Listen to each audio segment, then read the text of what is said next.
Ever notice how some communities just seem to handle anything life throws at them? Yeah, They even thrive no matter the challenge. it's pretty remarkable. We're diving deep today into resilience, how to cultivate it from our neighborhoods to entire regions. No, right. And our guide is the Roots of Resilience Handbook. A handbook for building stronger communities It promises a step-by-step roadmap. to turn those ideas into action. Okay, so resilience. We hear it everywhere. Right. But what's it really mean for communities? Well, the handbook defines it as the ability not just to bounce back from challenges, but to adapt and thrive in the face of them. Environmental, social, economic, all of it. So it's more than just getting by. Oh, yeah. It's using those disruptions to actually grow. Exactly. I like that. The handbook breaks resilience down into 5 key elements. Okay. Diversity, modularity, redundancy, social cohesion, and learning from feedback. These aren't just buzzwords then. No, they're the building blocks of a truly resilient community. So what makes each of these elements so crucial? Well, let's take diversity, for example. Okay. It's not just about having a mix of people, but a diverse range of skills, Okay. resources, even ways of thinking. Got it.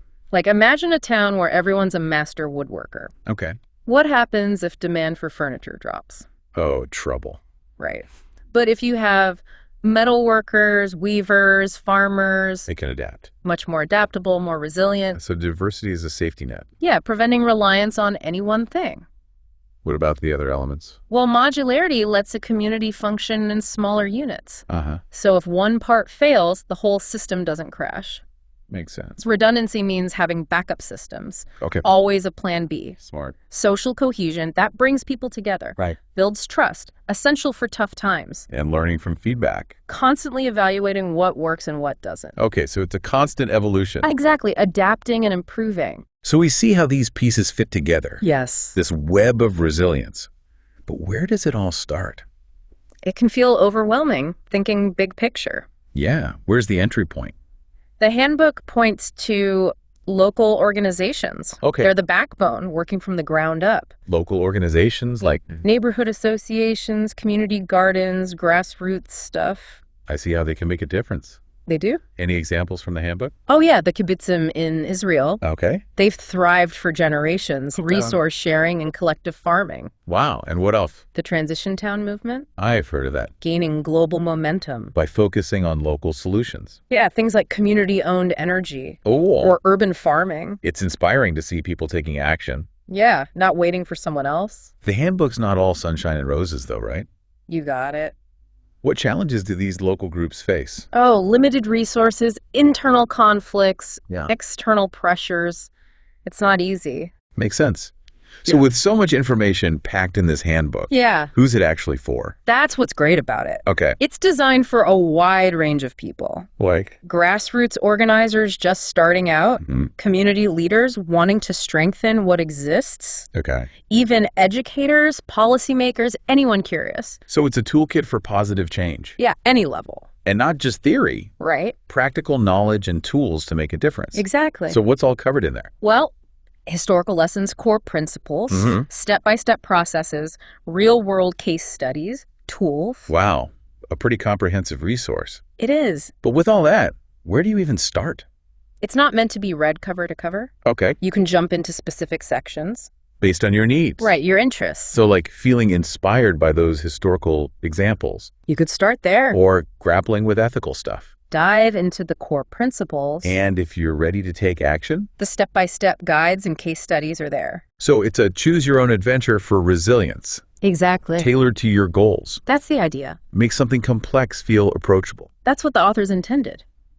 So anyone can contribute to building stronger communities. That's the goal. Before we move on to specific strategies, Okay. I'm curious what resonates most with you, the listener. What aspect of resilience is hitting home right now? What small step might you take after this? Think about it. We'll be back to explore how communities can adapt and thrive in a changing world. Okay, so we know resilience is crucial and that local organizations are key, Right. But how does this handbook actually guide those efforts? Yeah, we've got the ingredients, the chefs. Right. Now we need the recipe. You like that analogy. So what's step one? Well, the handbook stresses understanding the system. Okay. Not just jumping into solutions blindly. So like an architect surveying the land before designing. Exactly. Makes sense. It's called mapping the system. Okay, what does that involve? Well, things like resource mapping. Resource mapping. Identifying all the community's assets. Like what? Skills, expertise, natural resources, shared spaces. So taking inventory, but for the whole community. That's a good way to put it. What else? Social network analysis. Never heard of that. You map out the relationships between people and organizations. Oh, interesting. It helps understand the flow of information and support.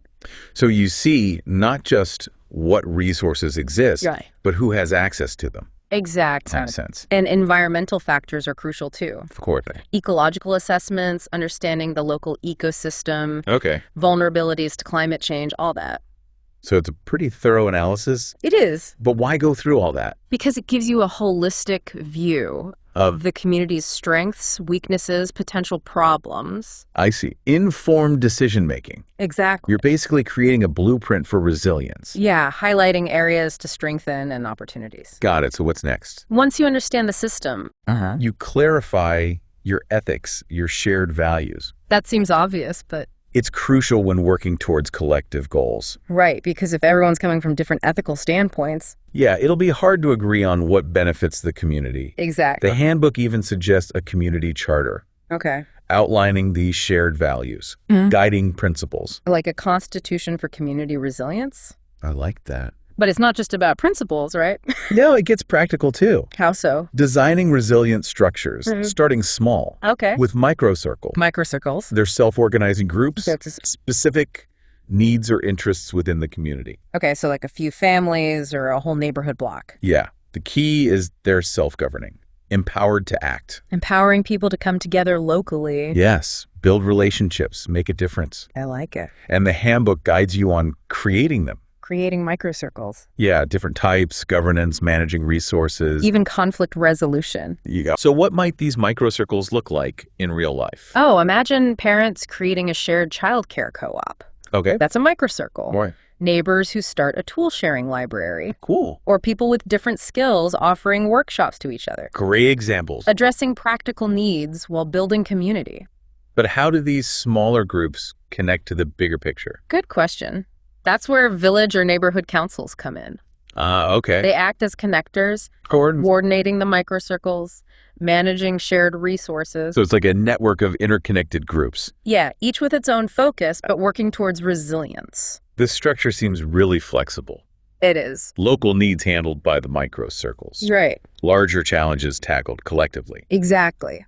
But what about those really big issues beyond a single neighborhood? That's where district or bioregional councils come in, Okay. coordinating across multiple villages or neighborhoods. To tackle things like, Resource management, infrastructure, regional planning. so taking collaboration to the next level. Yeah, communities tackling shared challenges across boundaries. I can see how that requires a lot of trust It does. and representation, right? Absolutely. Each community needs a voice at the table. To ensure fair decisions, reflecting everyone's needs. Like a system of checks and balances for resilience. I like that. So it's not just structures and governance, though. No, the handbook talks about implementation too. Okay. Launching pilot projects, achieving quick wins early on, Quick win. small initiatives that show results fast. Hang on. Community cleanup day, planting a garden, a skill sharing program. Showing people change is possible. Yeah, building confidence and inspiring action. Makes sense. And the handbook helps you launch these projects. Okay. Identifying those quick wins, assembling teams, communicating progress. So a playbook for successful initiatives. In a way, yeah. But what happens after those wins? That's where monitoring and evaluation are crucial. To ensure lasting impact. Right, tracking progress, measuring results, learning from everything. Constantly checking in, making adjustments. Agree. And the handbook provides guidance on that, too. Yes, developing metrics, collecting data, using stories to share lessons. So communities don't have to reinvent the wheel. Right, they can draw on past experiences. But this constant adaptation Yeah. makes me think resilience is a journey, not a destination. You got it. It's ongoing, continuous. Like that saying, the only constant is change. Exactly. And in a world changing this fast, resilience isn't optional. It's essential. And this handbook helps navigate those changes. To create communities that not only survive, but thrive. That's the goal. Wow, we've covered a lot. We have. From basic principles to putting them into action. Local organizations, mapping systems, clarifying values. Designing structures, launching projects, continuous learning. Yeah, it's a lot. But as we wrap up, okay. Question for our listener. All right. What aspect of resilience feels most relevant to you right now? What resonates with your own experiences or aspirations? So we've talked about the foundations of resilience. Yeah. The role those local organizations play. Mm-hmm. Even how to create those resilient structures. Right. But the world keeps changing. It sure does. How do we build communities that not only withstand that change, but thrive because of it? Well, that's where adaptive resilience comes in. Adaptive resilience. The handbook really emphasizes that reacting isn't enough. Okay. We need to anticipate change, adapt to it, even use it. So like learning to surf those waves of change. Exactly. Maybe even using them to move forward. That's a great way to put it. But that sounds really hard. It's a shift in mindset. From seeing change as a threat. Right. To seeing it as an opportunity. For innovation, for growth. So where do we even begin? Well, the handbook offers a multi-pronged approach. Okay. First, it addresses climate change head-on. Makes sense. That's a big one. Strategies for mitigating climate impacts locally. Things like water conservation, renewable energy, disaster preparedness. So practical steps to protect community. From those very real effects of climate change. But it goes beyond just reacting to events, right? Yes, it encourages communities to be proactive. In what way? Reducing their environmental footprint, living more sustainably. So building it into their way of life. Exactly. What about the economic side of things? Another huge one. Because economic shocks can be devastating. They can be as bad as any natural disaster. So how do we build economic resilience? The handbook highlights diverse income streams. Okay. Local production and consumption, strong social safety nets. So if one thing falters, the whole system is less vulnerable. Less reliant on global markets. More rooted in local resources, local relationships. Makes sense. And what about technology? That's interesting. Because we often think of technology as disruptive. We do. But it can also help build resilience, right? Absolutely. Well, the handbook suggests using digital tools for communication, data collection, monitoring, even early warning systems. So using it strategically to empower communities. Exactly. Not to replace human connection or local knowledge. That balance is key. It is, and the handbook stresses inclusivity in tech. Okay. Equity, community ownership, all of that. So it sounds like this handbook covers a lot. It really does. From climate change to the economy to technology. It's a guide to navigating the 21st century.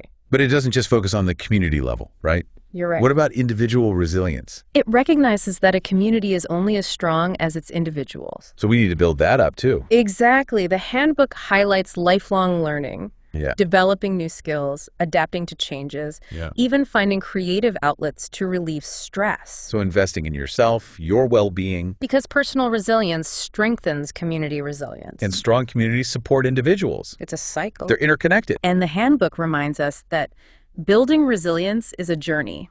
Not a destination. It's ongoing, constantly learning and adapting. This deep dive has been really eye-opening. I'm glad to hear that. It's given me a new understanding of what resilience truly means. Well, this handbook offers a roadmap. For creating a more resilient future. And that future depends on all of us. Taking action, big or small, to build stronger, more resilient communities. Absolutely. And that's what this deep dive has been all about. Thanks for joining us. And until next time.